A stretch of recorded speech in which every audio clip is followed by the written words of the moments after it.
আওয়ামী লীগ সরকারের আমলে একটি প্রতিষ্ঠানের মাধ্যমেই ১৭,০০০ কোটি টাকার কাজ বাগিয়ে নেওয়ার অভিযোগের অনুসন্ধানে নেমেছে দুর্নীতি দমন কমিশন দুদক।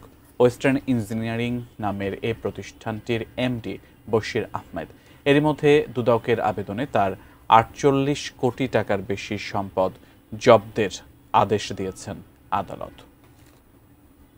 দুর্নীতি দমন কমিশনে অভিযোগ এসেছে ক্ষমতাচ্যুত আওয়ামী লীগ সরকারের আমল জুড়েই পানি উন্নয়ন বোর্ড সহ ৬টি সেক্টরে প্রভাব খাটিয়েছে ওয়েস্টার্ন ইঞ্জিনিয়ারিং নামে একটি প্রতিষ্ঠান, যার মালিক বশির আহমেদ। অভিযোগে বলা হয়েছে প্রায় ১৭,০০০ কোটি টাকার ঠিকাদারি কাজ করেছে এই প্রতিষ্ঠানটি। এরই মধ্যে এসব অভিযোগের অনুসন্ধানে নেমেছে দুর্নীতি দমন কমিশন।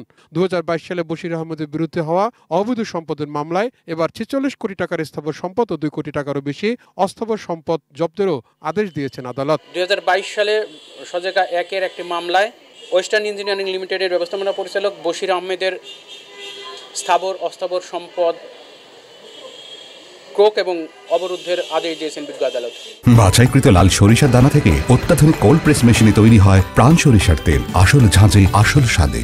এদিকে ৬ কোটি টাকারও বেশি অর্থ লুটপাটের ঘটনায় সাউদার্ন ইউনিভার্সিটির ভিসি মোজাম্মেল হক ও সাবেক কোষাধ্যক্ষ সরওয়ার জাহানের বিরুদ্ধে মামলা করেছে দুদক। বেসরকারি ইউনিভার্সিটি সাউদার্ন বিশ্ববিদ্যালয় বাংলাদেশ চট্টগ্রামে তাদের দুজন ভিসি এবং কোষাধ্যক্ষ দুজনের বিরুদ্ধে মামলা দায়ের হয়েছে, ডক্টর সরওয়ার জাহান এবং প্রফেসর ইঞ্জিনিয়ার মোহাম্মদ মোজাম্মেল হক। বর্তমানে কুমিল্লা কারাগারের সিনিয়র জেল সুপার হালিমা খাতুনের বিরুদ্ধে সরকারি অর্থ আত্মসাৎ ও অবৈধ সম্পদ অর্জনের অভিযোগেও অনুসন্ধান শুরু করেছে দুর্নীতি দমন কমিশন। তাহুদ সৌরভ, এটিএন নিউজ, ঢাকা।